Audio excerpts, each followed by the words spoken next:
예, 10월 5일 화요일 시사공감을 진행하도록 하겠습니다. 예, 연휴 잘 보내셨습니까?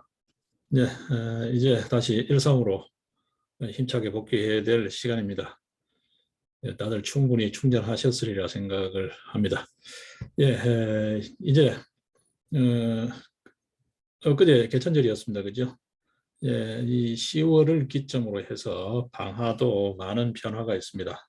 가장 두드러진 변화가 방학 관련 각 커뮤니티들의 자율성, 창의성이 최대한 고양될 수 있게끔 시스템을 개편하고 기존에 일선 현장으로 배치됐던 실무들이 서포터 형식으로 후방으로 재배치되고 일부 전진 배치되는 부서들이 새로 정돈되는 분야들이 새로 정돈되는 변화들이 있었습니다.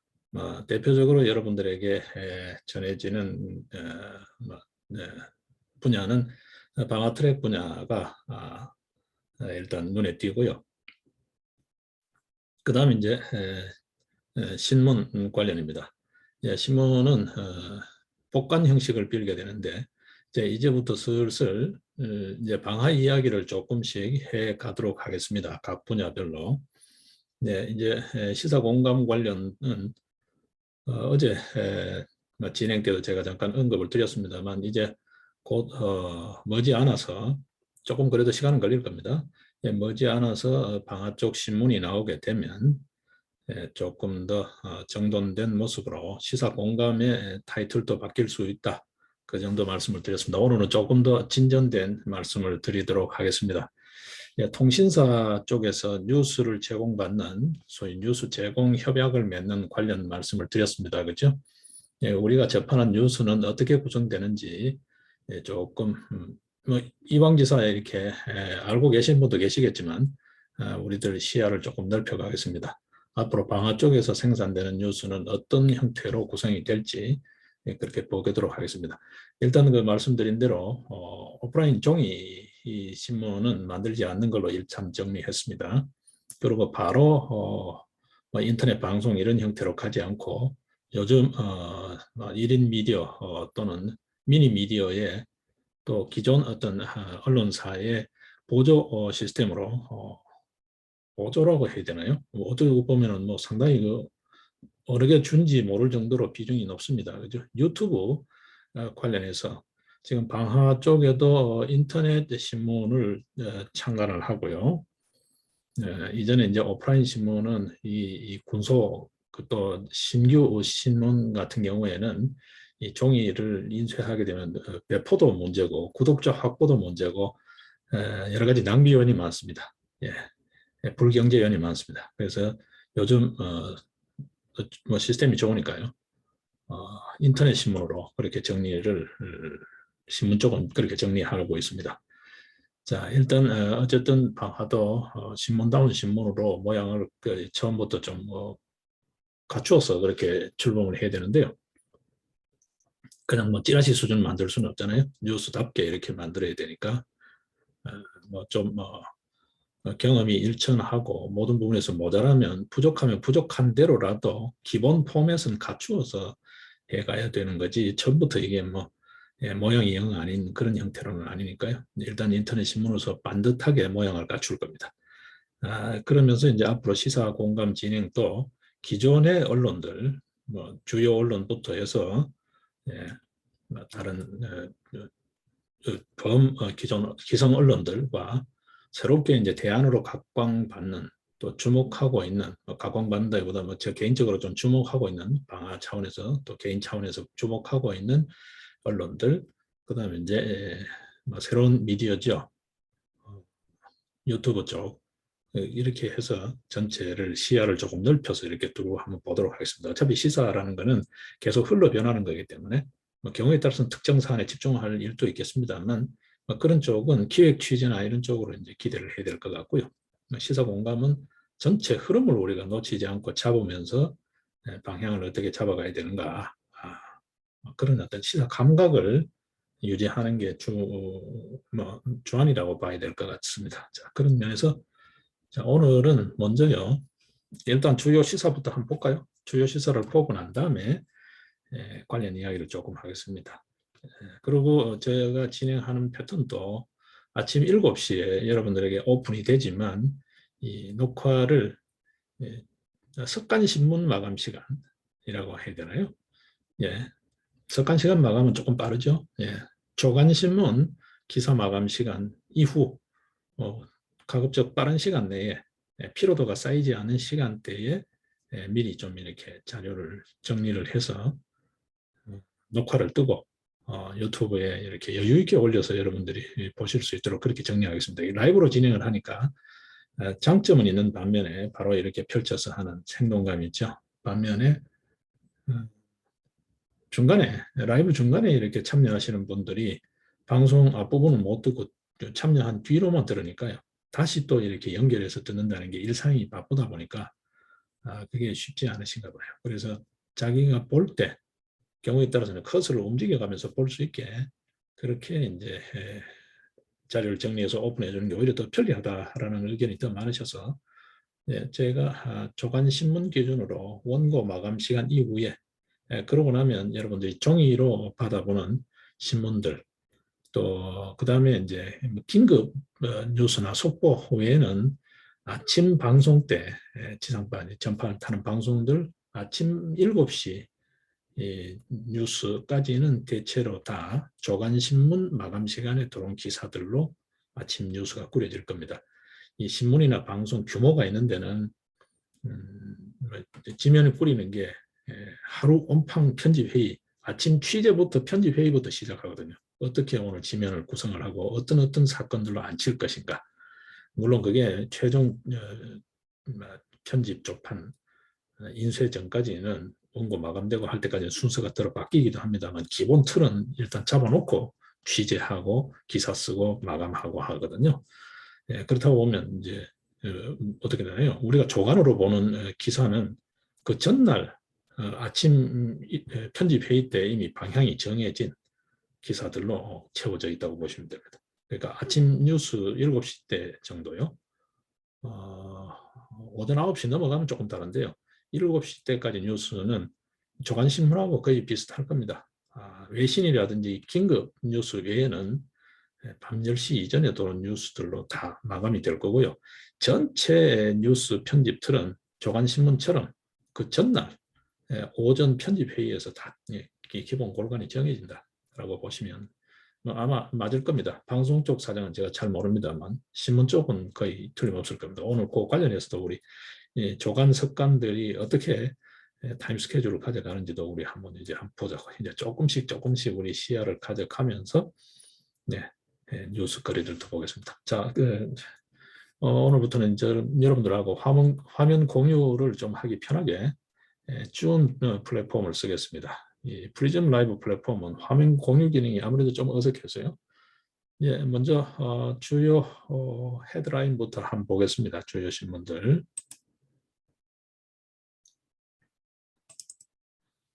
자, 이게 제가 대한언론으로 주목하고 있는 펜앤마이크 신문입니다. 나와 있죠. 월 10,000원 정기구독. 또 후원하실 분들은 후원해도 좋다. 쪽 기사. 조금 더 화면을 더 키우기는 조금 그런데 그죠? 옆으로 당겨서 한번 볼까요? 이렇게 이제 문화센터도 운영하고 있고요. 펜앤컬처라는 요거는 이제 이 생방송이라고 되어 있는데 유튜브 방송입니다. 펜앤마이크도 역시 지금 방하에서 구상하고 있는 것처럼 유튜브 채널하고 하루 24시간 방송은 아닐 것 같은데 어쨌든 그 유튜브 채널하고 인터넷 신문하고 그렇게 구성이 되어 있습니다. 펜앤마이크도 종이 신문을 찍지 않은 걸로 제가 알고 있습니다. 인터넷 신문에서 구독하고 있고 정규제주 필 중심으로 해서 몇몇 분들 뜻 맞는 분들이 맞춰서 하고 있죠. 제가 유튜브를 주목하는 것은 그렇습니다. 1인 미디어 이렇게 해서 물론 뭐 여러 사람들 개인적인 어떤 창의성 그런 게 좀 톡톡 튀는 아이디어들이 많잖아요. 뭐 그런 부분을 소홀히 하는 것이 아니라 그래도 지금 유튜브를 보시게 되면 상당히 비중 있는 분들이 많습니다. 과거 언론 쪽에 상당히 이렇게 신망을 얻던 분들이 퇴임 후에 1인 미디어로 이렇게 하시는 분들도 많고 또 같이 이렇게 힘을 합쳐서 미디어를 꾸리는 경우들도 많습니다. 그래서 상당히 뉴스를 다루는 감각이라든지 그 깊이라든지 그 분야별 전문성은 현직 언론 못지 않습니다. 못지 않다기보다 현직 언론보다 오히려 더 무겁죠. 더 두텁죠. 예. 모든 경영면에서 단 이제 자본이나 시스템이 조금 열악하다는 거, 좀 빈약하다는 그런 단점은 있지만 나름 괜찮습니다. 뭐 유튜브 채널만 하시는 분들도 그렇고 시간이라든지 절대적인 어떤 프로그램 하나 만드는데 시간이 있죠. 취재도 해야 되고 확인도 해야 되고 그런 여러 가지가 있어서 다소간 그 오랜 경륜과 그 노하우에 비해서 다소간 거친 부분은 없잖아 있습니다. 그건 뭐 이해를 해야 되니까요. 이제 그런 부분도 이제 차츰차츰 뭐 재정 기반이 갖춰지면 좀 더 나아지겠죠. 이제 그런 어떤 대한 언론으로서도 이 유튜브 쪽이 상당히 비중이 있다라고 저는 개인적으로 보고 있습니다. 그래서 상당히 높이 사고 있고요.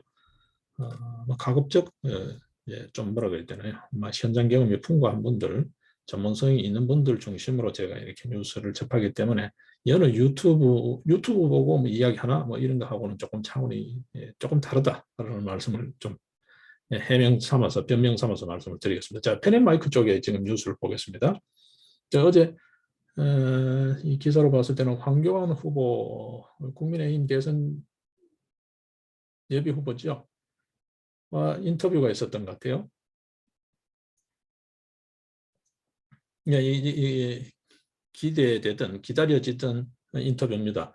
정규재 주필 같은 경우에는 좀 그래요. 제가 봤을 때는 좀 정규재 주필이 조금 옹고집인 것 같아요. 제가 다른 경로에서 그런 이야기를 했죠. 김어준 학습 효과 그런 게 2012년 대선 때의 그 부정선거를 문제 삼았던 김어준 그다음에 그 지금 깜빵에 가 있는 두 친구들 있죠. 그 친구들 그 이제 중앙선관위를 못 오겠다 이래가지고 걸려서 지금 들어가 있는 거거든요. 네, 정확한 제명은 이제 공직선거법 관련일 것 같은데 선관위가 그렇게 막강합니다. 지금 선출직 후보자들이 벌벌 떠는 거 보십시오. 일반인들도 뭔 이야기하면 선관위 수틀리면 잘못 고발 조치될 수 있어요. 저도 지금 4.15 총선은 부정선거다라는 입장인데 그렇습니다. 뭐 시비 걸리지 말라는 보장이 없습니다. 자, 일단 뭐 신문까지 나오게 되면 또 더 예민하게 지켜보겠죠. 자, 일단 이 기대했던 매치가 이루어졌어요. 빅매치인데 정기조 주필 같은 경우에는 과거 그 친구들이 냈던 적이 있어요. 부정선거 백서비스 한 게 있습니다. 그 출판물. 그거를 상당히 그 영향을 상당히 받으신 것 같아. 그래서 지금 현재 총선이 부정이다, 증거물 이런 이야기가 그런 유형은 그 이전에도 주장했다 걔들이 그거 봐봐라 너무 자세히 이야기했고 백석이 다 나온다. 이 주장이 좀 강하셔요. 그래서 조금 증거에 대한 물론 뭐 이 법학을 법률 쪽에 좀 뭐라 그래야 되나 이걸 뭐 전공을 했다고 표현해야 되나 전공하고 그쪽에 이제 몸을 담은 사람들과 비법조인과 비법률 분야 쪽 사람들과의 조금 관점의 차이가 있는 것 같아요. 분명히 차이가 있는 것 같아요. 이분들은 논리적 사고죠. 어떤 의미에서. 논리적 사고로 봤을 때 이전에도 그 유사한 사례가 있었고 이미 지금 문제 삼는 거 그런 사례들이 다 있었는데 전부 다 그게 아닌 걸로 판명이 되어가지고 지금 봐라. 심지어는 중앙선관위에 고발되어가지고 실형을 살고 있지 않는가. 근데 너들도 똑같이 주장하냐. 이런. 제가 그걸 일명 이제 김어준 학습 효과라고. 김어준이가 막 설레발이 쳐가지고 이렇게 음모론적 가짜뉴스를 퍼뜨려 버리면 그 비슷한 소리를 아무도 못하는. 같이 도매금으로 취급당하고 말은 못하는. 근데 지금 정규제 주표 같은 경우에는 이 지금 4.15 부정선거는 지금 분명히 재검표가 됐잖아요. 재검표가 돼가 증거물이 나와 있는데 그 증거물도 그럴 수 있지. 뭐 이런 형태로 조금 상당히 고집이 세요. 상당히 고집이 세요. 오늘 황교안 후보하고 지금 이거 인터뷰가 있었던 어제 있었나요? 이게 어제인가 보네요. 인터뷰가. 있었던 것 같아요. 지금 0시를 넘어선 시간에 제가 지금 녹화를 하고 있으니까 어제죠. 이거 상당히 기대되는 부분입니다. 자, 이 뉴스 관련해서 조금 이따가 좀 다뤄보겠습니다. 개략적인 거는 제가 한번 미리 봤습니다. 펜앤마이크 쪽을 이 신문이 괜찮아요. 여러분들 보시면. 네, 괜찮습니다. 이 신문이. 여기도 보면 뭐 여러 가지 있죠. 대장동 압수수색 해라 뭐 이런 이야기부터 해서 여러 이야기 나옵니다. 그 다음에 광화문 집회 이제 이 집회가 무조건 막을 수는 없다는 게 불법 집회로 났죠. 이동욱 경기도 전 의사회장, 지회장이죠.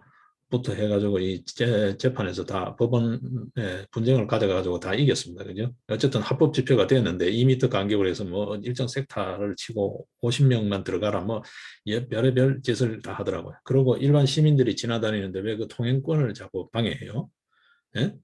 길 가는 시민들의 통행권을 왜 방해 안 하고 경찰이 아무리 치안 목적이 있고 하지만 이것도 엄밀하게 뭐 우리 같은 평범한 시민들이 그 예를 들면 광화문 광장을 지나가다가 경찰이 그 이중 삼중으로 그 바리케이트 쳐놨잖아요.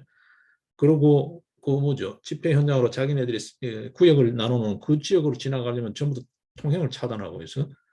왜 그러나요? 왜 일반 국민들의 통행권을 자유로운 통행권을 방해하나요?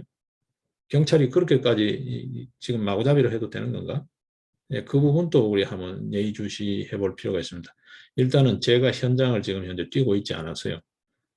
조금 말을 좀 아끼고 있는데 현장에 우리 기자들이 만약에 뛰게 되면 이 부분도 반드시 한번 짚고 넘어가야 될 것 같아요. 자, 뭐 남북 통신선 연락 이야기, 이 또 뭐 이제 대선 개입하기 위한 이 바람잡이 식 같은데 이제 우리 국민들이 이런 이야기에 그래도 흔들릴라나요? 거의 없죠. 흔들리지 않겠죠. 예, 요 펜마이크 뉴스 쪽 한번 보시고 그 다음에 이제 전체 뉴스 저는 포털 보다가는 이 신문 가게를 즐겨 봅니다. 여기에 지금 웬만한 신문사가 다 뜨니까요. 물론 뭐 포털을 이용할 때도 있습니다만 예, 여기에도 포털이 있잖아요. 네이버 누르면 네이버 쪽에 포털이 다 뜨거든요. 여기. 역시 이 신문사의 신문을 받아서 하니까 그죠? 예, 역시 뭐 이 신문 가게 하나로 저는 주로 위주로 해서 봅니다. 자, 일단 여기 주요 신문을 보겠습니다. 뭐 다 보지 말고요. 대략적인 몇 개만 보겠습니다. 자, 역시 또 대장동 이야기 뉴스가 쭉 다 나오고 있습니다. 그죠? 다 나오고 있습니다. 네. 그 사이에 지금 정경심 연구보조금 환수하겠다는 이야기 좀 나오고 그렇습니다. 예. 자, 여전히 이 대장동 이재명 이야기가 계속해서 뉴스가 되고 있습니다. 거기에 이제 눈여겨볼 내용이 예, 중국뿐만이 아니라 인도도 석탄 재고, 이게 석탄이라는 게 발전용 석탄입니다. 유연탄이라 그럽니다. 예, 발전용 석탄 재고가 3일치밖에 없다. 인도에도 전력난이 덮치는 건가라는 제목의 뉴스가 뜨고 있습니다. 예, 이게 상당히 이제 앞으로 재미있는 형태로 진행이 될 거예요. 인도는 그래도 인도 태평양 어떤 전략 구성체에 이 지금 군사 동맹 협의체죠. 새로운 어떤 미국이 구상하고 있는 새로운 군사 동맹체에 가담한 나라인데도 어쨌든 무역 분쟁의 파편이 튀고 있습니다. 직접적으로는 중국, 호주 간의 무역 분쟁이었죠. 예, 중국이 지금 더 큰 그림으로 뭔가 전략이 들어갔다는 그렇게 해석하는 측 하나, 직접적으로 이제 중국이 호주를 잘못 건드렸다고 바라보는 측 하나, 이 두 가지 의견이 갈립니다만 글쎄요, 조금 더 시간이 흐르면 진상이 밝혀지겠죠. 모든 건 시간이 해결해 주니까 그죠? 제가 봤을 때는 중국이 그런 정도 계산을 넣지 않고 저지르지는 않았을 것이다. 뭐 모르죠.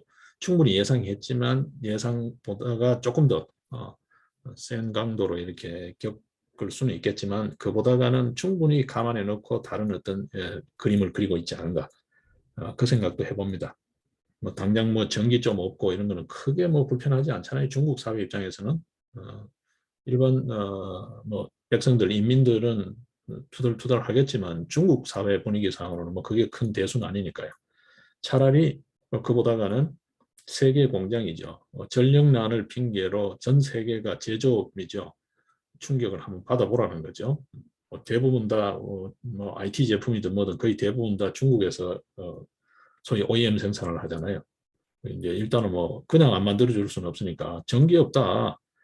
그래가 이제 일단 오히려 역공을 하는 그런 계산이 들어가 있을 수 있다는 생각을 합니다. 당장 호주산 농산물 수입을 안 하고 그러면 호주가 아니, 그렇잖아요. 상식적으로 생각해도. 그래, 왜 석탄은 가져가냐? 석탄도 안 판다. 이럴 수 있다는 거는 상식인데, 그런 정도 계산에 안 넣었을까라는 거죠. 자, 일단은 뭐 그렇게 보고요. 일단 그 정도만 눈에 넣고 다른 쪽을 또 한번 보겠습니다. 자, 일단 동아일보부터 한번 보겠습니다. 역시 대장동 관련 뉴스입니다. 그죠? 그리고 이 통신선 이야기가 나오는데, 이런 뉴스는 이제 우리 국민들이 무시해버리면 될 것 같아요. 어떤 의미에서. 예, 그 어떤 의미에서 민심과 여론이 받쳐주지 않는 정책이라는 것은 아무 의미가 없거든요. 예를 들어서 뭐 예를 들면 김정은이가 오든 뭐 어느 놈이 오든 뭐 설사 남북 정상회담 한다고 서울에 오든 뭔 짓을 하든 관심을 두지 않아 버리면 그죠? 김이 빠지겠죠. 예, 그게 제일 방법인 것 같아요. 경우에 따라서는 적극적으로 의사표시를 해서 이거 뭐 하는 짓이냐 이렇게까지 해버리면 정색을 해버리면 이게 뭐 다 되지도 않겠죠. 예. 자, 역시 대장동 관련 뉴스가 쭉 덮치고 있습니다. 그죠? 자, 그 다음에 이제 눈여겨볼 게 이겁니다. 네. 10월 달 열대야. 여러분 지금 요 며칠 후덥지근 좀 하죠. 예. 이번 주, 그러니까 개천절 이후 이번 주 내내 아마 비 소식이 있는 것 같은데요. 이게 지금 때 아닌 가을 더위가 몰아오고 있다는 거. 예. 이 뉴스가 조금 바로 눈에 들어옵니다. 화면을 필요 이상으로 키우지 않았습니다. 전체 화면으로 해봐야 여백이 너무 많기 때문에 조금 번거롭더라도 그냥 시야에 들어오는 정도로 화면만 키웠습니다. 자, 벌써 이제 노벨상 시즌이 됐습니다. 그죠? 예, 노벨 생리의학상 예, 관련 소식입니다. 이 방화 쪽에서도 관심을 갖고 있는 분야입니다. 온도 촉각 수용체라는 거 상당히 중요한 부분입니다. 이전에 여러분들 보시면 여전히 전자 이런 용어가 앞에 들어가면 여전히 아직 낯서시죠? 사물 인터넷 생각하시면 됩니다. 아직 전면적으로 사물 인터넷이 되고 있지 않고 지금 뭐 5G 등등등 이러고 이제 있는 상태인데요. IoT가 전면적으로 되어 나가게 되면 이 촉각 수용체, 이 수용체라는 뭐 다른 개념을 빼더라도 이 수용체는 상당히 중요한 개념입니다. 일례로 상용화를 지금 일부 하고 있고 상당히 그 실용적인 가치도 있죠. 건강 질병 쪽으로 보게 되면 조기 진단을 하게 되는 새로운 진단 기법으로 진단 툴로 기능하게 될 전자코요. 저희 개코보다가 훨씬 더 민감한 우리 사람이 뭐 이렇게 잡아내지 못하는 거 그 훈련받은 개들 잡아내죠. 네, 구조견들 보게 되면 귀신처럼 이렇게 살아있는 생명체에 그걸 후각으로 잡아내잖아요. 네, 이 지금 개 코어보다가 그잘 훈련된 개 코어보다가 후각 기능이 100배, 200배 뭐 예를 들면 그 정도로 성능이 좋은 전자코, 네, 일렉트로닉 노즈로 전자코 이야기가 나오거든요. 이쪽이 이제 방화도 관심을 갖고 있는 분야입니다. 원래 노벨 생리의학상이 어쨌든 온도, 촉각, 수용체 이쪽을 이쪽에 연구 성과가 있는 사람들이 받게 됐다는 거. 이제 노벨상 시즌이 됐다는 거예요. 벌써 한 해가 저물고 있습니다. 10월입니다. 그죠? 예. 자, 그런 정도 이야기가 일단 당장 눈에 띕니다. 자, 그리고 어쨌든 뭐 발행부수 순위로 한번 보겠습니다. 동아보다는 발행부수가 중앙이 많지만 개인적으로 중앙을 요즘 썩 좋아하지 않습니다. 예. 예. 자, 이 부분은 눈여겨볼 필요가 있을 것 같아요. 대장동에 초점을 맞춰야 되는데 왜 위례권까지 이렇게 해서 이렇게 섞었죠? 조금 뭐라고 해야 되나요? 이렇게 가면 어떻게 갈까요? 대장동 게이트가 돼버리면 이재명 측근 뭐 이런 관계에 딱 초점이 맞춰지다가 위례 이렇게 되면 어떻게 될까요?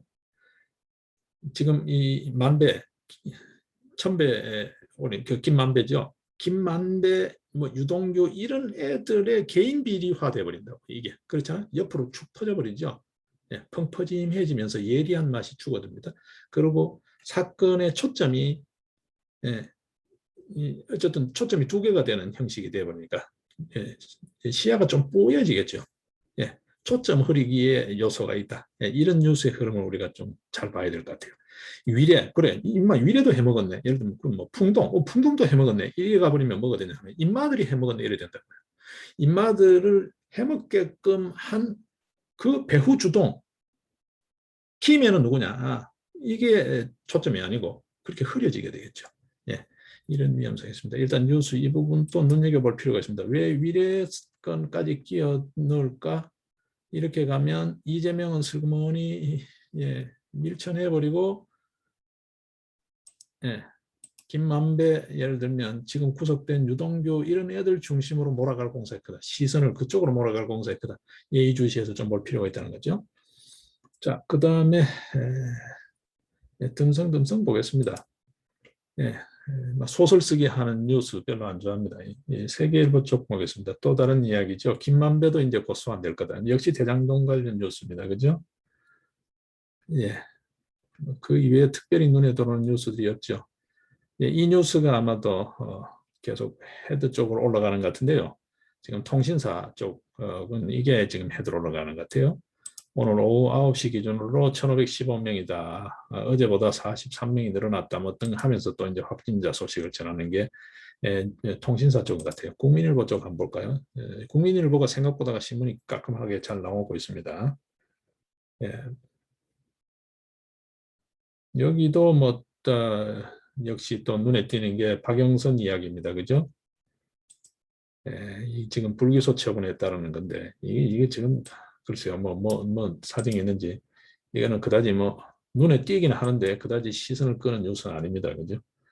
개략적으로 한번 보겠습니다. 자, 역시 또다시 눈에 띄는 국제 뉴스입니다. 이 지금 대만 해협 쪽요. 대만 해협 쪽이 계속해서 우리 뉴스에는 크게 이렇게 부각되지 않습니다만 이 긴장 관계가 굉장히 뜨겁습니다. 아주 일촉즉발의 위기 상황이 계속 연출되고 있는데요. 예, 지금 중국이 사흘간 군용기 93대를 띄웠다는 거죠. 예, 이거 예사롭지 않습니다. 이런 정도가 지금 국민일보 뉴스에 시야에 들어오는 것 같아요. 자, 그 다음 이제 뭐 우리 사회에서 별 무관치 않을 텐데 이거죠. 예, 환경 그러면서 자전거 난장판이 되어버렸다. 파리 시내가. 그죠? 예, 자전거 장려책을 너무 이렇게 급진적으로 하다가 보니까 파리 시내가 온통 자전거 난장판이 되어버렸다는 거죠. 네, 이 이야기입니다. 네, 좋은 뉴스가 눈에 띄고 있습니다. 자, 문화일보 한번 볼까요? 네, 석간입니다. 그죠? 유일한 석간입니다. 네. 저 개인적으로는 이 뉴스 여러분 어떻게 생각하십니까? 김종인, 김병준의 양날개를 단 윤. 글쎄요, 뭐 현실 정치 역학구도에서는 이렇게 정치해야 되는지는 모르겠지만 저 개인적으로는 굉장히 부정적입니다. 이 사람들을 계속 정치판에 어떤 형태로든 간에 기웃거리게 얼씬하게 만드는 그 자체가 이미 한국 정치의 후진성, 을 면치 못한다. 이 부분에 대해서는 굉장히 저 개인적으로는 비판적입니다. 예. 자, 뭐 그러고 나서 보게 되면 특별히 눈에 들어오는 게 없습니다. 그죠? 이준석이 이야기는 뭐 그냥 재미로 보십시오. 철부지 애들 하는 이야기로 보시면 됩니다. 뭐 나이 마흔에 결코 어린 애도 아닌데 도무지 뭐 하는 짓인지를 모르겠어요. 저런 친구는 정치판에 기웃거리지 말고 자기 생업을 찾아가야죠. 자, 그 다음 이제 통신사 뉴스 보겠습니다. 연합뉴스 쪽 한번 보겠습니다. 예, 그렇죠. 연합뉴스 쪽에 이게 이제 메인으로 올라와 있더라고요. 최신 기사 메인으로 지금 올라와 있어요. 그리고 이제 각 섹션별로 있습니다. 역시 노벨상 이야기 들어와 있고 박영수 이야기가 어쨌든 연합뉴스에서는 메인 쪽에 헤드 쪽을 장식하고 있습니다. 그죠? 대장동 이야기, 예, 예, 예, 집값 이야기입니다. 자, 집값 관련 볼까요? 이게 아마 이 통신사의 뉴스가 각 언론사들에게 뉴스원이 되는 거거든요. 어떤 의미에서 기사의 취재원이 되기도 합니다. 이 통신사라는 것 자체가 취재, 자체 생산 뉴스를 발굴해 가지고 각 언론사에다가 보급하는 그게 이제 자기 영업이죠. 업무로 삼는 회사이기 때문에 9월 달에 전국과 수도권 포함 집값 상승률이 14년 9개월 만에 최고치다. 대출 규제를 해도 별 무소득이다 이 말이죠. 돈줄 죄어봐도 집값은 계속 오르고 있다. 전세값 오르는데 자, 여기서 대출을 막아버리면 매매 계약을 하고 매입이죠. 집 구매 계약을 하고 전세 이사 계약을 한 사람들 잔금은 어떻게 치르라는 건지 지금 뭐 생각은 있겠죠. 생각은 있겠지만 이게 좀 너무 무모한 짓을 하고 있는데 자칫 잘못하다가는 정말 이제 우리 사회의 큰 뇌관을 건드릴 수도 있다. 대폭발이 일어날 수도 있다라는 우려스러움이 보여집니다. 여기에 지금 대장동 게이트 등등 이런 게이트, 지금 대장동 게이트 흐름이 지금 어떻게 가나요? 일부에서는 그런 이야기 하죠. 이게 제2의 조국 사태로 만약에 비화돼 버리면 조국 사태 여러분 아시죠? 예. 문재인 정부가 결정적으로 인심을 잃어버린 계기잖아요. 이 사람들의 두 얼굴, 가면을 적나라하게 벗기게 된 사건이 조국 사태잖아요. 그 한 6개월 끌어버리니까 완전히 뭐 민심이 다 이제 돌아선 건데 지금 이 판국에 이게 대장동 게이트가 제2의 조국 사태 형태로 가버리면 이건 걷잡을 수 없습니다. 지금 거기다 대출 규제까지 돼 있죠. 아마도 이게 큰 화약고가 될 수 있다. 북풍 아니라 철없는 짓을 해도 오히려 그게 더 염장 지르는 짓일 수도 있다는 생각을 해요. 지금 이 와중에 지금 보게 되면 지금 뭐 미국 갔다 온 지 얼마 안 되죠. 왜 갔다 왔는지 잘 모른다 그러잖아요. 뭐 소득도 없잖아요. BTS 데리고 놀러 갔냐 뭐냐 도대체 텅 빈 유엔 총회에서 그 뭐 몇 사람 앉혀놓고 지금 뭐 하는 거냐는 거죠. 자, 그랬는데 또 뭐 어디를 간다 그러죠. 이태리를 간다 그러죠, 여러분. 기가 막힙니다, 여러분. 이태리를 왜 가나요? 뭔 사안이 있나요? 현안이 뭐가 있나요? 어쨌든 간에 뭐 내 돈 안 쓰고 그냥 세계 여행을 다니는 건지 뭔지 모르겠어요. 이태리 왜 가나요? 무슨 현안이 있나요? 예, 그 이태리 쪽을 뭐 또 뭐 간다는 이야기가 있었어요, 여러분. 자, 일단 뭐 보겠습니다. 자, 집값 이렇게 오르고 있습니다. 그런 게 전부 다 이제 국민들 염장을 치는 거죠. 지금 남들은 코로나니 뭐리 그러면서 지금 보십시오. 백신을 맞아도 사망자는 더 늘어난다 그래서 하고 예? 젊은 애들 집단 감염, 돌파 감염 이야기 나오는 와중에 예, 지금 저 해외 지금 뭐 그렇죠? 가고 싶어도 국내도 마음대로 못 다니는데 해외 자꾸 다니면 특별한 용무도 없어 보이고 해외 다니면 국민들 염장 지르는 거죠. 글쎄요. 뭐 임기 중에는 뭐 어떻게 수비가 될지 몰라도 임기 마치고 무사할 수 있을까요, 여러분? 오늘 그 윤석열이 어젠가요? 제가 지금 이제 12시 42분입니다. 지금 요 경계선에서 이야기하다 보니 어제 오늘이 헷갈리는데요. 부산 갔을 때 여러분 보셨죠? 그 운집하는 인파들. 여러분 지금 이 정신이 있는지 모르겠어요. 지금 이제 상승폭을 이야기하고 있습니다. 이 연합뉴스죠. 뭐이 퍼센티지는 중요하지 않으니까요. 여러분들 뭐 어쨌든 간에 이게 14년 9개월 만에 최고치라는 거잖아요. 집값이 최고로 많이 오르다. 뭐 대출 규제, 유동성을 좋으면 그러니까 돈을 적게 풀면 그 돈이 없으니까 집값 안 오르겠지 했는데 주가도 더 오른다는 거잖아요. 여러분 내가 누차 말씀드리지만 시중에 돈은 이렇게 서민들 좋은다고 해결될 문제가 아니에요. 이미 돈이 너무 많아요. 돈이 너무 많고 잘 나가는 기업이 너무 많고 그래요. 여러분. 빈익빈 부익부라는 게 지금 천정부지로 벌어지고 있잖아요. 여러분. 하늘과 땅만큼 천양지차로 벌어지고 있잖아요. 이게 연합뉴스였습니다. 뭐 대략 눈에 안 띄는 뉴스 굳이 뭐 넘겨가면서 찾아볼 필요가 없을 것 같고요. 자, 그다음에 이제 저들이 관심을 갖고 있는 뉴스 통신사입니다. 통신사인데 뉴스원 쪽을 한번 보겠습니다. 지금 뉴스원 쪽이 조건이 괜찮아서 뉴스원 쪽을 저희들의 뭐 뉴스죠. 이렇게 보통 지면을 장식하는 뉴스를 받는 공급원으로 지금 계약을 할 공산이 상당히 높습니다. 연합뉴스 쪽은 아무래도 좀 뭐라고 해야 되나 단가가 세고 뉴스는 많은 반면에 뭐 저희들이 꼭 필요로 하는 저희들은 지금 생각은 그렇게 하고 있습니다. 생활 건강 쪽하고 그 다음에 외교 정치 뭐 이런 쪽보다는요. 그거는 뭐 섞여 들어오는 건 어쩔 수 없는데 주요하게 받는 거는 외교 통상, 그 다음에 건강 생활, 그 다음에 경제 파트요. 이 경제 통상을 무시할 수 없으니까 경제, 그 다음에 이제 문화 쪽, 이렇게 이제 문화, 뭐 예술이라고 표현해, 레저라고 해야 되나요? 뭐 그런 쪽 이렇게 이제 뉴스를 받고 국제 뉴스 받고요. 그렇게 이제 생각 중입니다. 나머지는 뭐 그렇게 비중 있게 보고 싶지는 않고 그렇습니다. 일단은 뽑았어요.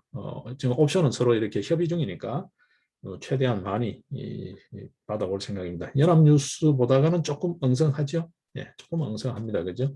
연합뉴스하고 비교해 보시면 짜임새가 훨씬 더 있죠. 기사가 풍부합니다. 그리고 이게 예전에는 우리나라 유일한 통신사가 연합통신이었잖아요. 이게 연합통신이 연합뉴스로 바뀐 거잖아요.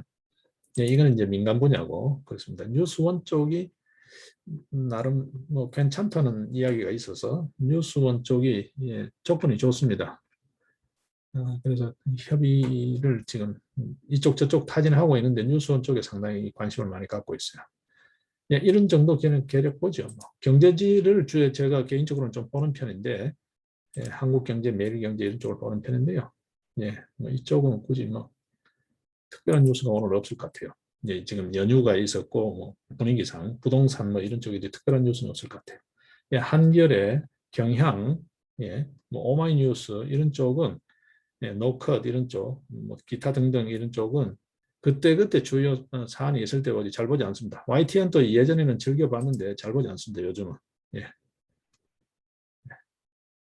뭐 개인적인 어떤 성향이 좀 많이 반영되고 있다 이 이해를 하시면 될 것 같아요. 일단 뭐 그 정도 해두고 자 헤드는 계략 봤습니다. 그죠? 자 오늘부터는 조금 우리가 다른 이야기를 좀 해봤으면 해요. 자, 유튜브 쪽 뉴스는 안 봤나요? 한번 볼까요? 유튜브 홈을 보겠습니다. 홈. 이것도 뭐 알고리즘이 AI 알고리즘이어서 제가 한 번씩 본 뉴스와 연관성이 있는 쪽이 주로 뜨는 것 같은데 근데 홈에서는 또 그런 연관성이 좀 많이 떨어집니다. 자, 이 이야기요. 정말 압수수색을 예상하고 주소지를 옮겼을까요? 오피스텔로. 사전 귀뜸을 해준 뭐 다른 어떤 비선이 있지는 않을까 이런 거죠. 일단은 이정훈 기자도 상당히 베테랑 기자입니다. 저 개인적으로도 관심 있게 보는 정치부 기자인데요. 자, 그 다음에 이제 이 조폭보다가 더 못하다는 거죠. 돈 얼마 줄 테니까 네가 대신 깜빵 가라 뭐 이런 이야기요. 그것도 적은 돈이 아니에요. 여러분 250억을 준대요. 그죠? 83억. 그건 네 혼자 끌어안고 깜빵 갔다 오라. 2년 동안 갔다 오면 가족들 돌봐주고. 이 조폭들이 주로 조폭 영화에 등장하는 대사들이잖아요. 지금 그러고 있다는 거예요. 그죠? 예. 그다음에 이제 뭐 공병호 TV 참 집요하게 이 양반 또 부정선거 지금 완전히 꽂혀 있어요. 그럴 만하죠. 누군가 이렇게 나서야 됩니다. 박주현 변호사 등등 도태우 변호사, 공병호 박사 이런 분들이 지금 부정선거에 굉장히 지금 심혈을 기울여서 보도하고 있습니다. 거기에 지금 제가 개인적으로 상당히 관심을 갖고 있었던 권순할 전 동아일보 논설위원 지금은 나와서 이제 권순할 TV라고 1인 미디어를 만드신 건데 이제 한 글쎄요 얼마 되나요? 이제 한 10개월 정도 되나요? 아직 10개월 채 안 될 것 같은데. 그래도 상당히 흡족해 하시더라고요. 야, 벌써 6개월 지났는데 이분이 구독자가 6개월에 뭐 한 10,000명 정도, 그보다 더 낮았을 거예요. 그게 목표였는데, 야, 10,000명 돌파해서라고 굉장히 좋아하시는데, 한번 볼까요? 구독자가 몇 명인지? 구독자가 13,200명이네요. 이분 상당히 소박하셔요. 바로 직전에 앞서 펜앤마이크 보셨죠? 그쪽에 부사장 하다가 나오셨어요. 뭔가 좀 안 맞는 것 같아요. 펜앤마이크 쪽에서는 이거 사이로 부정선거 관련 보도를 아주 보수적으로 안 하거든요. 정규제 주필 굉장히 옹고집이라고. 이전 애들 그랬는데 그 전부 엉터리 아니더냐. 이거 또 그럴 수 있어요. 굉장히 조심스러워하거든요. 오늘 그 황교안 후보하고 토론 부분은 뒤로 돌려서 보기로 했으니까 잠깐 언급을 또 하겠습니다. 근데 이분이 따로 나와서 지금 하셔요. 근데 지금 보게 되면 나라 바로 세우기죠. 이 자유민주적 국가 질서, 사회적 기본 질서를 건드리는 분야는 다 지금 이분 쫓아다 뒤따라다니면서 다 기사를 주로 사회적 총선 관련 한번 볼까요? 이분 기사를 보면 재밌습니다. 주로 이제 그 관련이죠. 보게 되면 야당이 야당답지 못하게 정신 못 차리고 하고 있는 이야기. 그다음에 이제 재검표 관련 법관들 이야기. 지금 영상 칼럼도 보게 되면 전부 다 이 부정선거 관련이죠. 재검표 관련입니다. 지금 보시면 그렇죠. 전부 다 그 이야기입니다. 하태경 고발 이야기 등등 전부 보시게 되면 간혹 여러분들은 제가 이제 부정선거 언급하면 조금 이렇게 못마땅하게 하시는 분들이 있는 것 같은데 그렇지 않아요, 여러분. 저는 이 뭐 지금 경선 나가 있는 사람들은 지가 후보 되니만이 그게 관심인 것 같은데 저는 그런데 관심이 없어요. 이 나라가 제대로 방향을 잡고 가는 데 관심이 있는 거지. 그 관심이 없어요. 그런 면에서는 저는 이분 권순할 주필처럼 오히려 이런 부정, 뭐 대장동 게이트 들어먹은 거 이것도 엄청난 거죠. 이것도 이제 엄정 수사해서 처벌을 해야 되지만 그보다가 더 무서운 도둑놈은 주권을 훔치는 놈이잖아요. 그죠? 우리 국민들 나라를 구성하는 중요 요소잖아요. 영토, 주권, 그다음에 이 구성원들인데 이 구성원들의 주권 행사 이거를 도둑질 해버리는 이상 도둑놈이 어디 있나요? 그러니까 저는 이 부정선거 이거는 이제 왜 부정선거라고 보냐 하면 6.28 재검표 이후 황교안 전 공안 검사잖아요. 선거하고 간첩 잡는 게 공안부잖아요, 주로. 이 공안 검사를 17년 한 이 황교안 후보가 재검표장에 두 번이나 갔잖아요, 여러분. 양산을 재검표장에 그때는 한 반나절 있었고요. 영등포을 재검표장에는 하루 종일 있었잖아요. 본인이 하잖아요. 내가 1m 바로 눈앞에서 표를 직접 봤다. 그리고 내가 공안검사 선거사범을 하루 이틀 다룬 게 아닌데 이거는 명백하게 증거물이다. 이거는 뭔가 문제가 있다. 이거는 자세히 그렇다고 확정할 수는 없지만 이거는 보통이 아니다.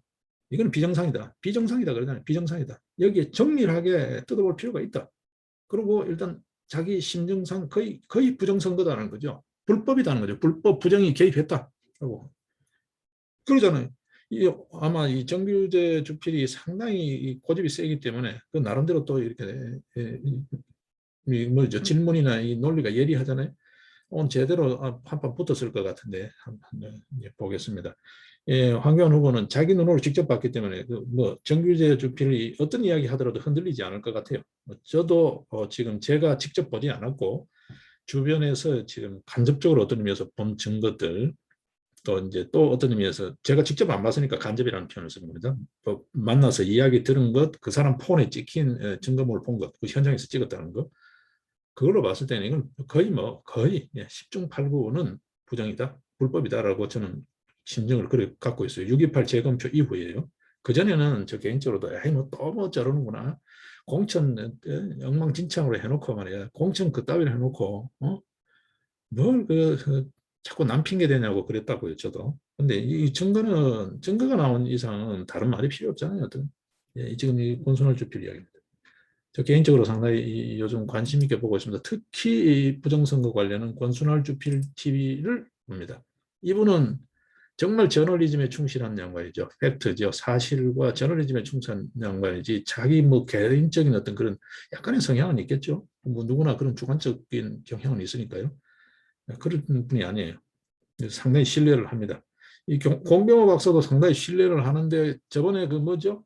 공천위원장 그 파동을 한번 겪으면서 신뢰 점수를 많이 저 개인적으로는 이렇게 잃어버린 케이스인데 상당히 양식 있는 양심적인 학자입니다. 학자죠. 연구원입니다. 그죠? 자, 일단 뭐 그런 뉴스들이 유튜브 쪽에 눈에 띄고 있습니다.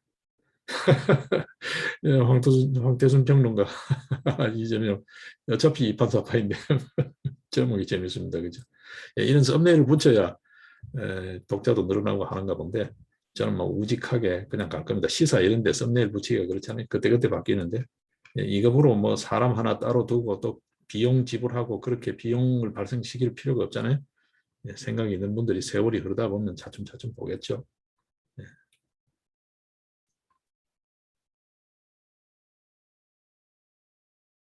네, 뭐 오래된 뉴스까지도 다 뜨고 그러네요. 네, 일단은 뭐 이건 유튜브 쪽이었습니다. 예, 이 지금 전원책 이분도 지금 최근에 뭐 다른 이야기로 고발도 돼 있는 것 같은데 뭐 걸핏 하면 고소 고발이어서요.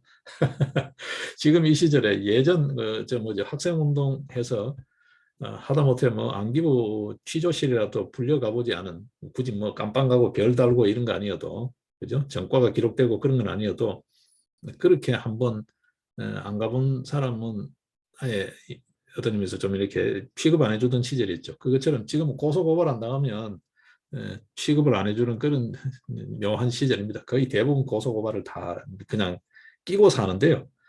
저도 지금 이러다 보면 누군가가 또 네, 전혀 생각도 안 했던 고소 고발장이 날아올 수도 있습니다. 그걸 아예 각오를 하고 있어야 되는 거고요. 뭐 그러려나 하는 거죠. 해봐야 뭐 별 용수는 없고 그냥 성가시는 거죠. 자, 일단 보겠습니다. 자, 보게 되면 말이죠. 기자들 일상을 한번 볼까요? 기자들 일상. 오늘 이제 뉴스 뒷부분 조금 돌려서 정리하기로 하고요. 네, 일단 기자들 일상부터 정리를 하고 뒷부분 뉴스. 지금 제일 제가 관심 있어 하는 게 정규제 주필하고 황교안 후보 간의 부정선거 관련해서 어떤 경론이 오갔을지 거의 관심이 있어요. 자, 일단 조간 보겠습니다. 제가 몇 개 기사를 URL을 띄워놨습니다. 보기 쉽게. 진행하면서 바로 찾기가 좀 그래서. 자, 조간신문 보겠습니다. 조간신문 취재기자. 이게 경남도민일보 쪽 기사인데요. 자, 보겠습니다. 조간신문 취재기자의 하루는 이렇게 돌아간다라고 하면서 나와 있죠. 예. 자, 보면 어떻게 되어 있습니까? 6시 전에 모든 기사를 마감한다. 이게 오후 6시입니다. 오후 6시. 예. 이건 좀 빨리 마감하고요. 늦게 하면 한 10시경으로 최종 마감하는 걸로 제가 알고 있거든요. 일단 여기는 그렇게 돼 있어요. 그리고 7시에 퇴근한다고 돼 있는데 글쎄요. 이 경남도민일보는 아주 괜찮은 직장인 같아요. 기자가 7시에 퇴근한다. 이게 참 쉽지 않거든요. 모르겠습니다. 자, 석간 보게 되면 오전 7시, 석간은 더 힘듭니다. 출퇴근은 똑같은데 기사 마감 시간이 이게 사람 피말리거든요. 해가지고 어떻게 나간다고 되죠? 오후 5시 30분 전후로 회사 복귀해서 기사 작성하고 예, 다음날 오전에 보충한다라고 되어 있죠. 그러니까 하루 묵혀서 다음날 기사가 나가는 거예요. 자, 일단 그런 정도만 보고요. 뭐 이런 정도 인용하는 거는 이게 뭐 기사 저작권을 침해했니 그렇게 시비가 돌지는 않을 겁니다. 이것도 다 저작권이니까. 중앙일보 쪽에 보게 되면 제목은 그래 뽑아놨죠. 알고 읽으면 더 재밌다, 더 유익하다. 신문 제작 과정이라고 해서 나와 있는데 자 보십시오. 오전 10시 20분 편집국 회의죠.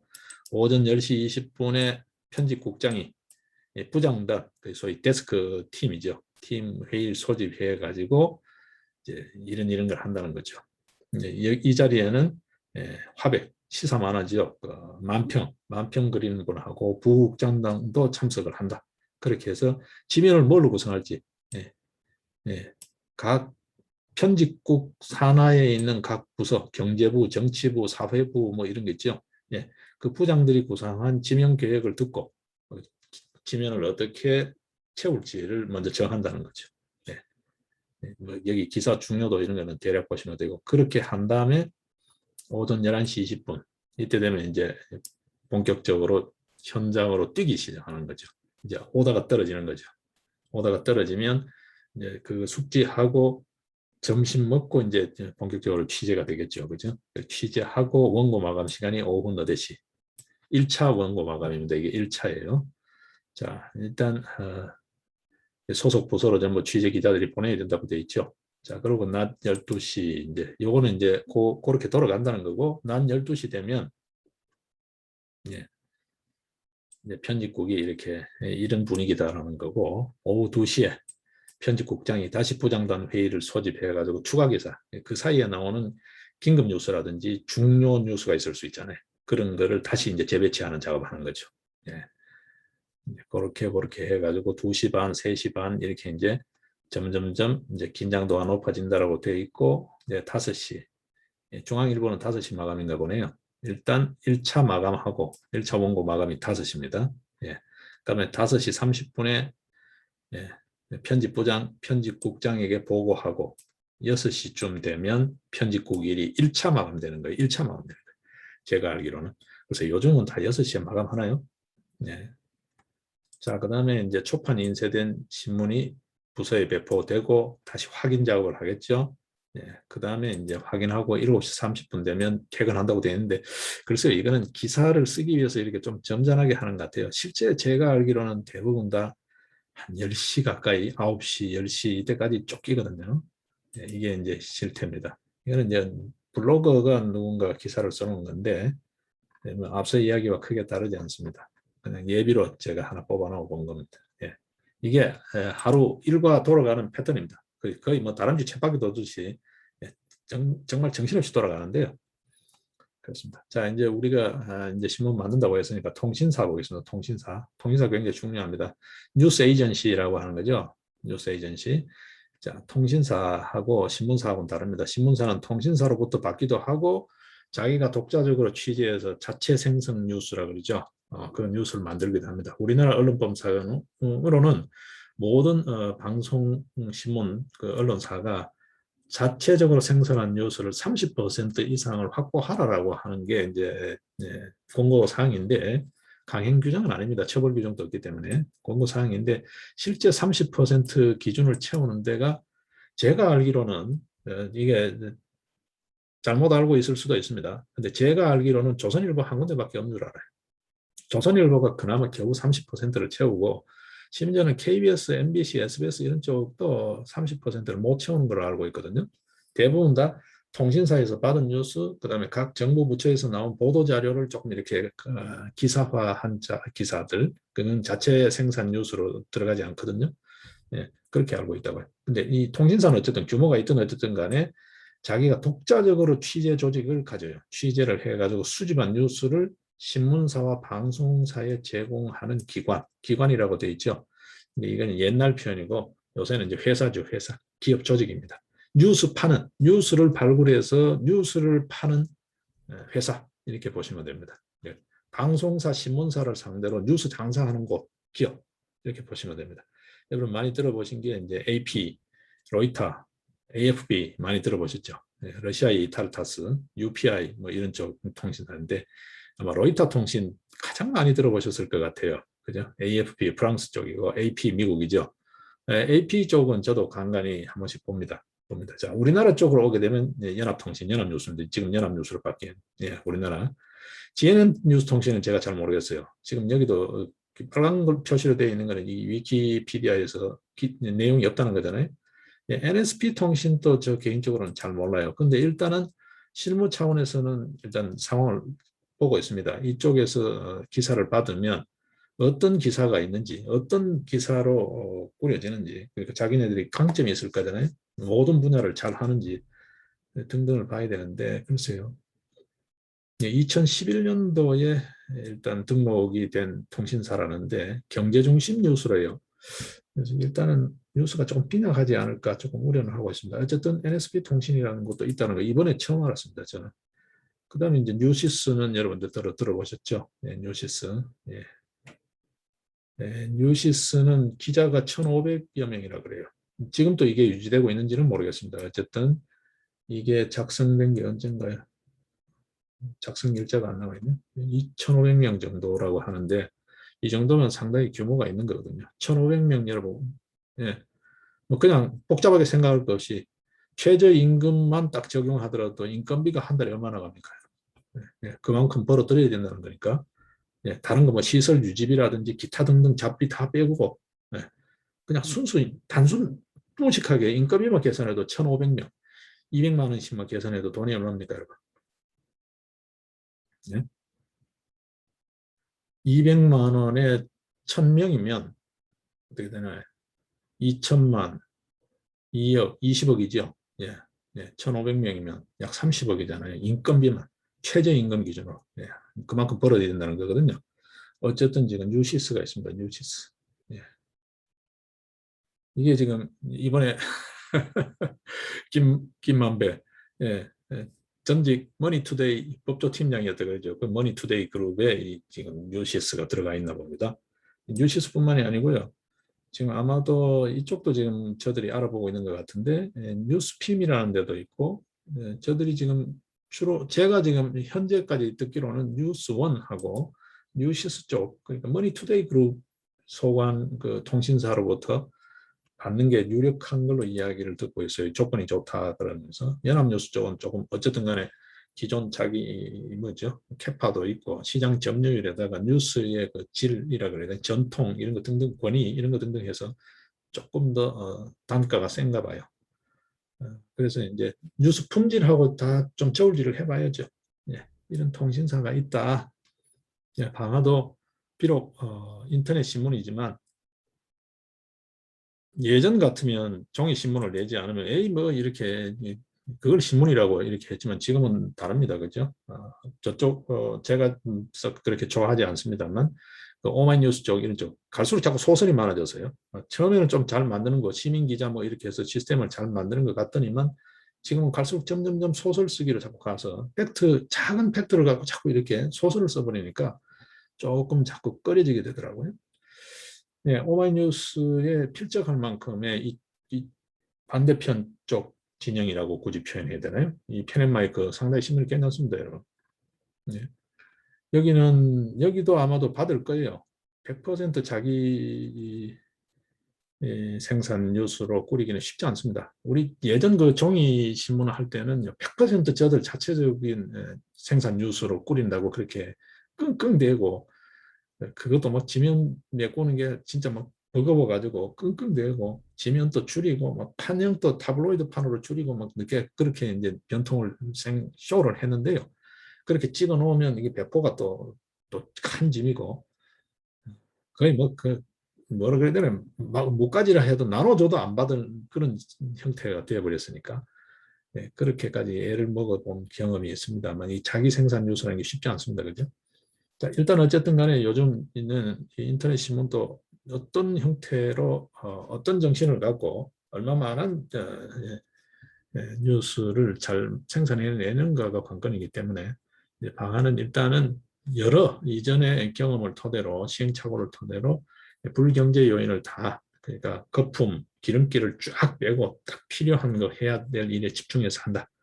네, 그래서 신문은 종이가 아닌 뭐 환경론자 굳이 아니더라도 환경보호 차원에서라도 저들이 트랙을 하잖아요. 숲의 가치를 굉장히 중요시 하잖아요. 근데 자꾸 나무를 쓰는 펄프, 목재 이런 쪽에서는 임야를 훼손하는, 장기적으로 보면 그런 쪽 종이신문은 일단 안 만들겠다. 지금 시대가 종이신문 안 보잖아요, 여러분.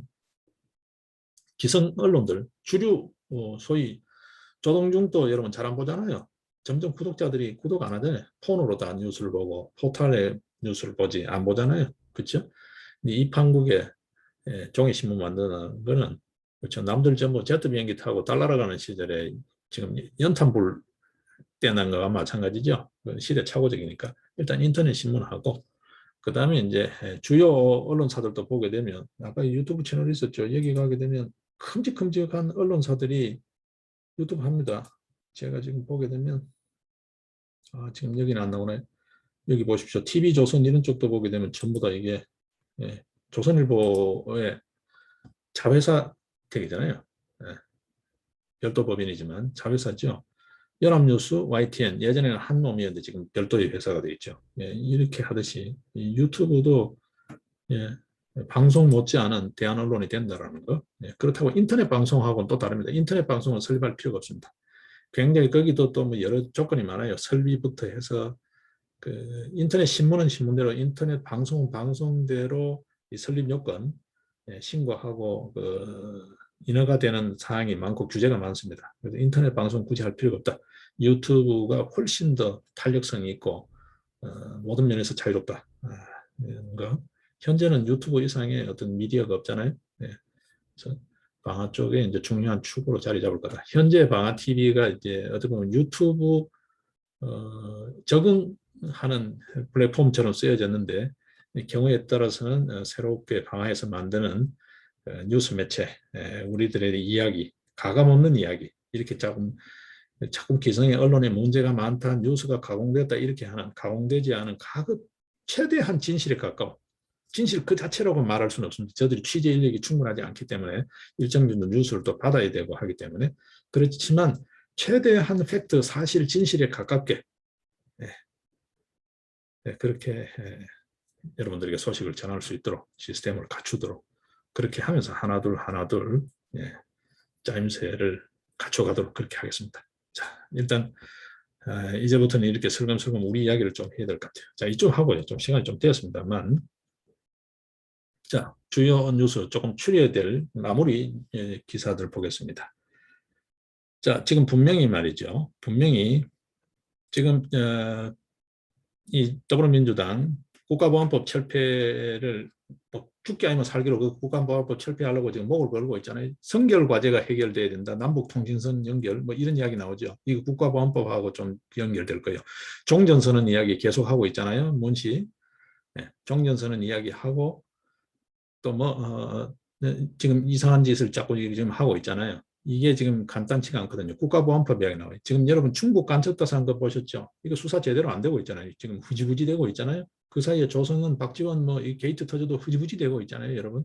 오히려 조성의가 지금 공익 제보자 신분을 획득했다는 거예요. 이게 지금 뭐 하는 짓이에요, 여러분? 예? 참, 이것도 어떤 의미에서 국정조사 대상입니다, 여러분. 지금 국민의힘 뭐 하고 있는지 모르겠어요. 이준석이 지금 뭐 하고 있는지 모르겠어요. 똥오줌을 못 가리는 것 같아. 감당이 안 되는 것 같아. 예. 그 감당이 안 되는 자리에 왜 그렇게 뭔 대단한 일을 하겠다고 그러고 있는지 내가 이해를 못 하겠어요. 젊은 친구가. 그래도 뭐 어디 물 건너가서까지 공부하고 왔다며요. 컴퓨터 쪽, 뭐 그 IT 쪽인가 공학도라며. 요즘 시절에 공학도 잘 팔리잖아. 몸값도 좋잖아. 그 괜히 그 썩은 정치판에 그 왜 어정되는지 모르겠어. 지 할 일을 하지. 젊은 친구가 청춘을 너무 허비하는 거 아닌지 모르겠어요. 정치라는 거 정말 무상하기 짝이 없는데 참 그 젊은 나이에 글쎄요. 이 참 표현이 좀 그렇습니다만 예? 공돌이 눈에는 뭐 이과생들을 흔히 문과생들이 그렇게 표현하는데 공돌이 눈에는 이 권력이 대단해 보이는가 모르겠어. 문과생들의 영역이 참, 참 깝깝해요. 보고 있으면. 자, 여기에 이제 광화문 광장 집회 경찰들 이거요. 반드시 짚고 넘어가야 됩니다. 왜 시민들, 국민들의 통행권을 방해를 하냐고. 뭐 얼마나 대단한 일을 한다고. 응? 이거 제대로 우리 지금 이 상태 집회 금지가 조금 이제 법원에서 허용되는 걸로 바뀌었다가 아니라 이 기본권 침해 관련해서도 이거 제대로 좀 문제를 삼아야 될 것 같아요. 정 안 되면 정이 그러면 경찰이 계속 이런 태도를 보이면 법정 투쟁을 불사해서라도 이건 바로잡아야 될 것 같아요. 자, 이 정도 그 정도로 정리를 하겠습니다. 자, 그다음에 이제 예산을 얼마나 터무니없이 쓰고 있는지 이게 펜앤마이크 쪽 뉴스입니다. 100억 원이라는 돈을 퍼부은 공공 플랫폼 같이 삽시다라는 뭐 플랫폼이 있다네요. 거기에 이제 소위 중소기업 제품들을 소위 이제 쇼핑몰 비슷한가 봐요. 그냥 이해하기 쉽게 하면 거기에 입점해서 팔게 하는 거라는데 업체 세 곳 중에 한 곳은 매출이 제로라는 거예요. 매출이 제로라는 거예요. 정부가 운영하는 소상공인 제품 온라인 쇼핑몰이라 그럽니다. 같이 삽시다. 이 개설된 지 2년이 지났는데 그 2년 동안에 100억 원의 예산을 투입했대요. 그래서 입점업체, 그런데도 불구하고 입점업체 세 곳 가운데 한 곳이 매출이 하나도 없대요. 제로래요. 예? 입점업체가 2,090개인데 그중에 매출이 하나도 없는 업체가 35.1%인 733개라 그럽니다. 예, 여기에 돈을 100억 원을 썼대요. 플랫폼, 이 쇼핑몰 하나 만드는데 2년 동안에 그거 만들고 운영하는데 100억 원 썼대요. 여러분 이해가 되십니까? 여러분 쇼핑몰 만들어 보셨죠? 안 만들어 보셨나요? 네이버 오픈마켓 이런데 혹시 안 해보셨나요? 요즘은 그보다 더 간편한 여러 시스템도 많죠. 심지어 라이브 커머스 그러면서 거기에서 이 유튜브 방송하듯이 쇼핑 방송처럼 예전에는 홈쇼핑 방송에서만 그 물건을 할 수 있었는데 이제는 뭐 자기가 계속 이렇게 유튜브 이런 데서도 할 수 있잖아요. 저도 보게 되면 저희 생산 체계 제품 뒤에 배경 가상 배경으로 지금 떠 있잖아요. 원밀이라고. 이게 간편식입니다. 상당히 좋습니다, 여러분. 다이어트 하는 분들 뭐 이렇게 많이 먹으면 살이 찌니까 좀 먹으면 금방 배 꺼지고 하는데 이게 든든하더라는 거예요. 소위 말해서 이게 포만감이 지속되고 굉장히 건강한 재료들만 되어 있거든요. 다른 어떤 게 없단 말이에요. 화학적 요소가 하나도 없거든요. 그리고 공정이 FSSC 22000이라고 소위 식품 공정에 관한 최고의 안전 기준을 자랑하는 그 설비에서 만드는 거라고요. 저희 생산 체계에서. 저희 생산 체계가 공장을 갖고 있잖아요. FSSC 22000 찾아보십시오. 여러분 해썹 많이 들어보셨죠? 해썹은 직접 제조 공정만이고요. 이거는 원료부터 최종 제품까지 안전도가 보장되는 그 공정이에요. FSSC 22000. 유럽에는 FSSC 22000 일부 품목을 제외하고는 이게 아니면 수출이 안 됩니다. 그럴 정도로 아주 엄격한 그 식품 규제인데 FDA보다 더 엄격하다 보시면 돼요. 네, 그 제품입니다. 제가 그래서 별로 도와줄 건 없어도 그렇게 아직 진짜 별 볼 일 없는 아무도 모르는 그런 정말 초라하기 짝이 없는 일개 유튜버지만 제가 그래도 조금이라도 도움이 될까 싶어서 관심 있는 분들은 혹시라도 보고 이렇게 생산 체계 쪽에 힘을 보태 주십사라고 제가 이렇게 가상 배경으로 걸어드리잖아요. 저는 어디 뭐 방송처럼 막 이렇게 광고해서 제가 광고비 받고 그런 거 안 합니다, 저는. 네. 자, 그 이제 이런 이야기, 100억 썼다는 게 여러분 이해되시냐 이야기가 옆으로 좀 갔습니다. 이랬다는 거예요. 그죠? 자, 지금 앞서 14년 9개월 내에 가장 집값이 많이 올랐다 그랬죠. 대출 규제를 하는데도 대출 규제 지금 어느 정도 하나요? 지금 어느 정도냐 하면 여러분 보시면 말이죠. 지금 금융당국이 산림조합 여러분 잘 모르시죠? 각 지역에 산림조합이 있습니다. 뭐 잣 따는데 예를 들면 밤 따는데 이런 데 산림조합이라고 있어요. 그 산림조합 그다음에 저 구석탱이 있는 지방은행까지도 다 가계대출 줄이라고 계속해서 압력을 넣고 있다는 거예요. 네, 금융위부터 금융당국이. 예, 지금 그렇게 하고 있고 지금 어느 정도로 억제냐 하면요. 은행 지점별로 대출해 줄 수 있는 게 5억이래요. 5억. 예, 그렇게 묶어놔도 이게 지금 감당이 안 되잖아요. 집값 상승률을 못 잡잖아요. 지금. 자, 이 판국에 이사도 해야 되고 전월세 계약도 해놓고 또 더 늦기 전에 어쨌든 이래저래 해가지고 계산이 나오면 사다 해서 산 사람들 중도금, 잔금 어떻게 하라는 거잖아요. 그렇죠? 대출도 선착순이냐라는 불만이 터져나오고 있잖아요. 자, 이 와중에 지금 대장동 등등 이런 게이트가 계속 불거지고 이재명 아저씨 배째라 이렇게 나오면 이게 제2의 조국 사태로까지 그런 형태로 비화되면 이 정권 선거뿐만이 아니라 또 다른 돌발 변수도 감당이 안 될 수도 있습니다. 여러분.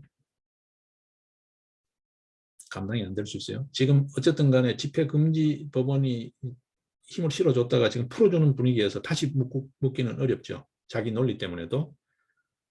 자, 지금 간단치 않습니다. 정권 교체입니다. 분명히. 간단치 않습니다. 그러다가 지금 현재 대법원 재검표 선거 4.15 선거 무효 소송 관련해서 대법원도 지금 현재 사실은 운신폭이 없어요. 지금 바짝 쫄아 있잖아요. 어떤 의미에서. 뭐 태어난 척하고 있죠. 능청 떠는 것 같죠. 대법원이 실제 바짝 쫄아 있는 거거든요. 여러분. 예?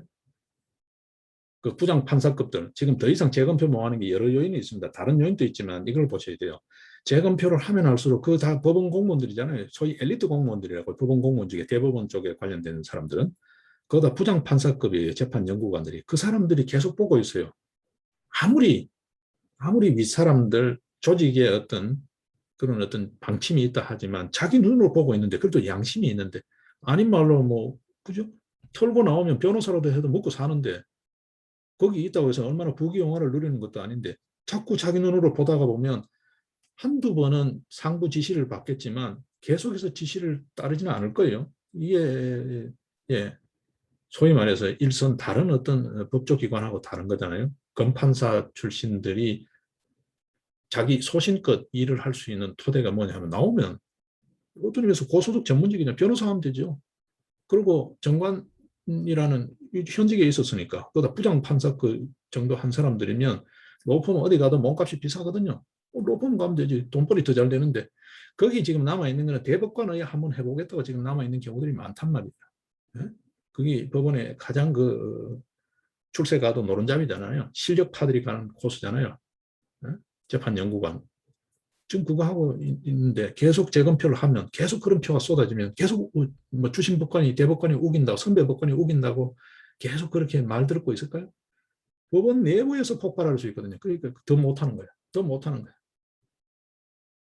저는 그렇게 봐요. 분명히 그런 요인이 있다고 봐요.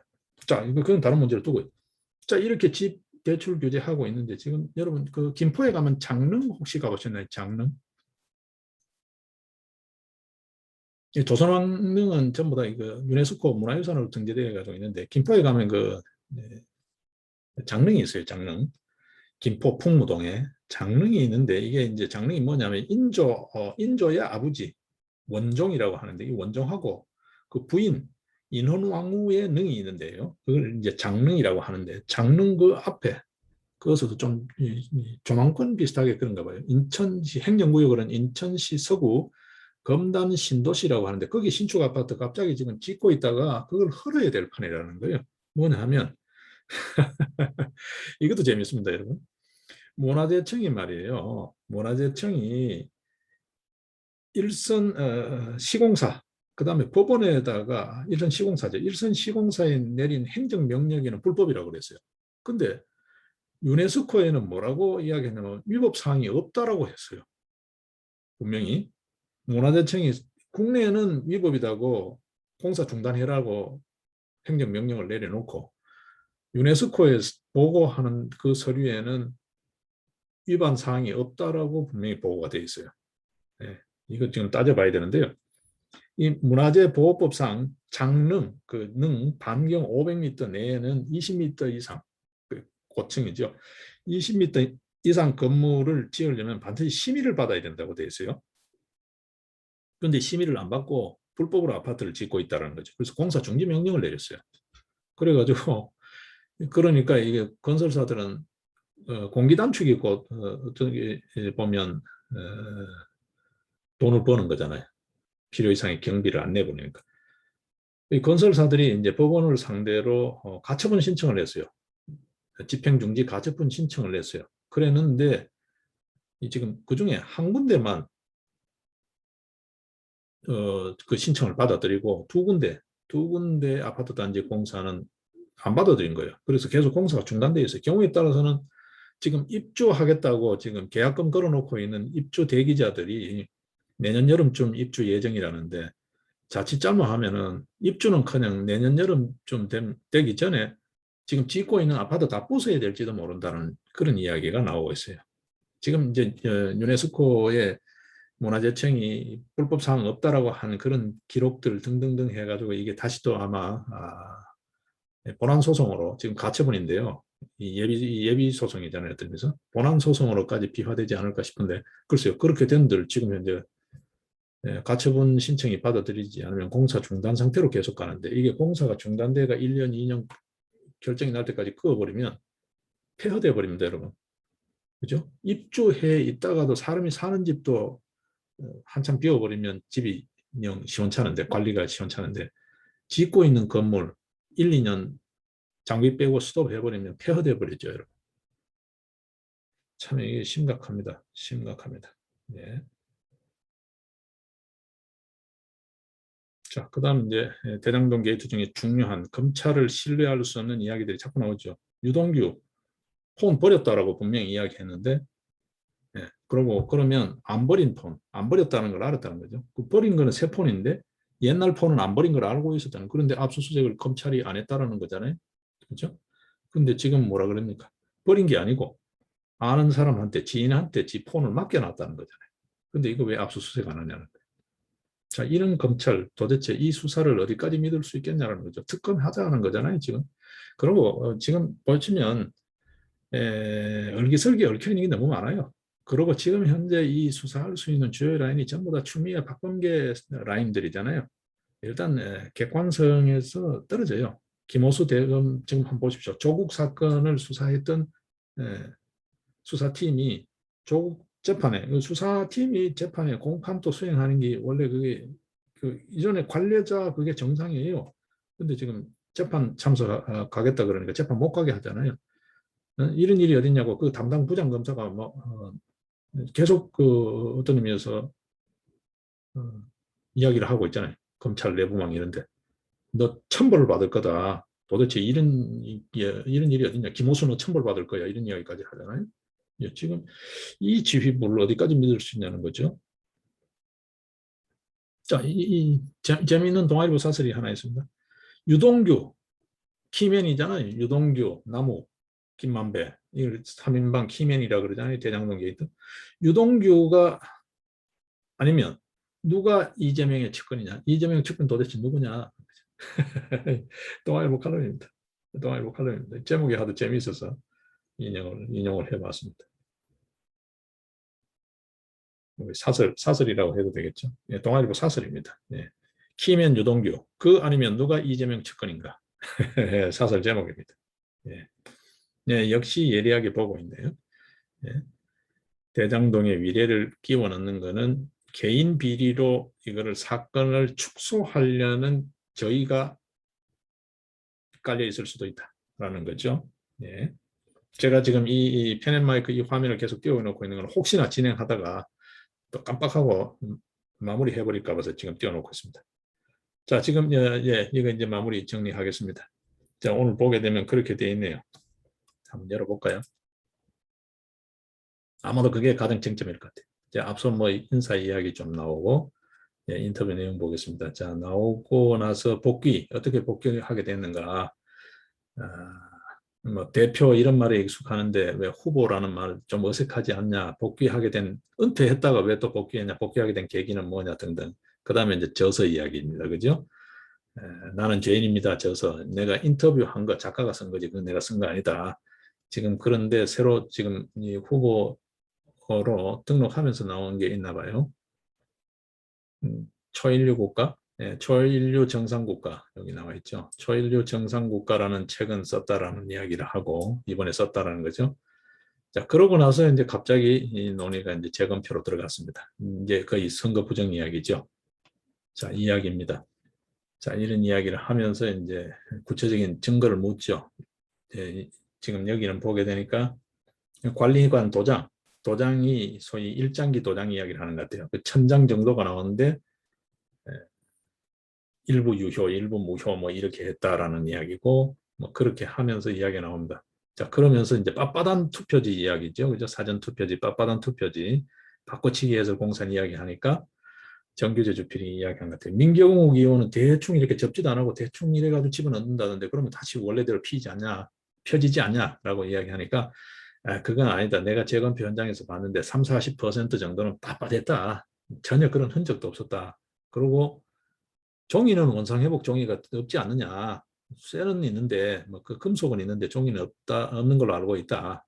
아마 이분들이 유튜브 상인가 그쪽으로는 현상금 걸어놨을 거예요.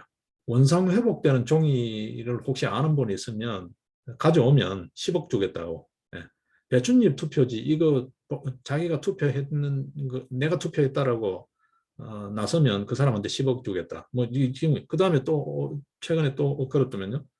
조금 약간의 그거는 추상성이 있는데 법률 전문가니까 그런 정도 예상을 했겠죠.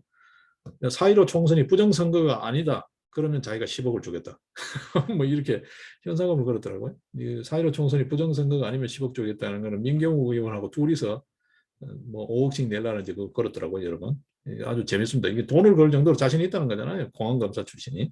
그럴 정도로 물증이 이거는 상당히 비정상적이다. 일단 뭐 현 단계에서는 비정상이라 해야 되겠죠. 확정이 안 되었으니까 감정도 해야 되고 등등 절차가 있고 지금 전체 127개 선거구래요. 선거 무효 소송이 걸려 있는 게. 그런데 지금 세 군데 했으니까 120군데 넘게 남아 있잖아요. 지금 안 하고 있다고요. 지금 그거다 비례 투표까지 하면 128개나 마찬가지 건수로 치면 세 군데 딸랑 재검표하고 125건을 지금 다 홀딩식 내년 대선 이후에 한다는 거예요. 지금 더 흘러나오는 이야기가. 청주 상당 재검표가 그게 8월 10일이 10월 1일로 미뤄졌던 게 내년 대선 후로 대선 때 재선거를 같이 하니까 거기는 정정순 후보가 자기 참모가 선거법 위반으로 당선 무효가 됐어요. 그러니까 이 재검표하고는 다르게 일단 그 사람은 당선 무효가 되어버렸어요. 그러니까 그거는 그 선거고 재선거를 해야 돼요. 그러니까 어차피 재선거 할 건데 선거 무효 소송 이거 뭐하러 하냐? 이건 전혀 다른 이야기인데 그런 논리를 펴고 있는 거예요. 그래서 미뤘어요 일단. 그런데 지금 흘러나오는 이야기는 그것뿐만 아니라 모든 선거 소송을 내년 대선 이후로 그런 이야기가 들려요. 진짜인지 아닌지는 좀 더 사실 확인을 해봐야 됩니다만 그런 이야기가 들리더라는 거예요. 예. 자, 그렇습니다. 자, 그러니까 이제 관리관 도장 이야기. 그 다음에 이제 관리관, 예? 관내 투표지를 송구받잖아요. 근데 내가 받았다라고 사인한 사람 이름이, 그러니까 중앙선관위 직원이 사인했을 거잖아요. 그 관리관이. 이름이 성이 이상하다. 글씨, 깨씨 이런 게 있다. 그러니까 정규제 주필이 역시나 학습 효과가 있어. 정규제 주필이 뭐라고 질문했는지 한번 보십시오.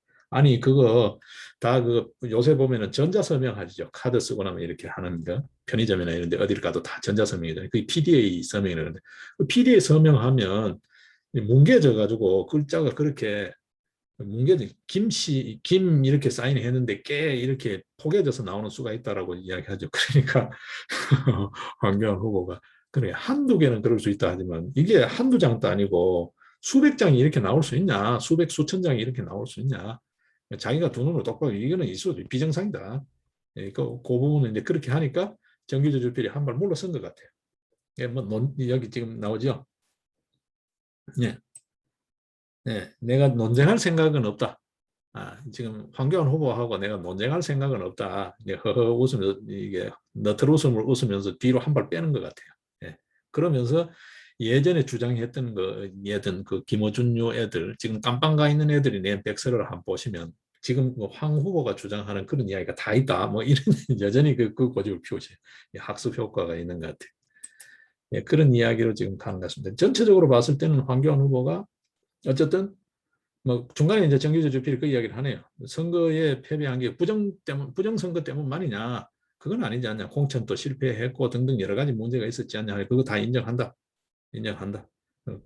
그래서 내가 나는 죄인입니다라고 선언하고 정계 은퇴까지 하지 않았냐? 내 응분의 책임을 지겠다라고 선언했지 않냐라고 이야기를 했고 그럼에도 불구하고 이거는 비정상이다, 부정이다. 자기가 봤을 때는 뭐 전체적으로 봤을 때는 황교안 후보가 자기 주장을 잘 하고 자기 의사 표시를 분명히 한 것 같아. 내가 바로 코앞에서 봤다. 언제부터 하니까 내가 직접 봤다라고 이야기를 한 내용이 여기 있어요. 예. 기사를 한번 천천히 보시면 좋을 것 같습니다. 이 기사는 제가 오늘 시사에 참고로 URL을 뽑아서 올려드리겠습니다. 여러분들 직접 한번 보십시오. 예. 자, 오늘 진행은 시사 공감 이야기 이쯤 정리를 하겠습니다. 예, 이제 조금씩 이제 방하 이야기를 짬이 되는 대로 조금 이렇게 곁들여 가도록 그렇게 하겠습니다. 어느 정도 시스템이 잡히면 이제 오로지 방하 이야기로만 이 시사 이야기도 그렇게 꾸려가도록 하겠습니다. 예, 고맙습니다. 내일 뵙겠습니다.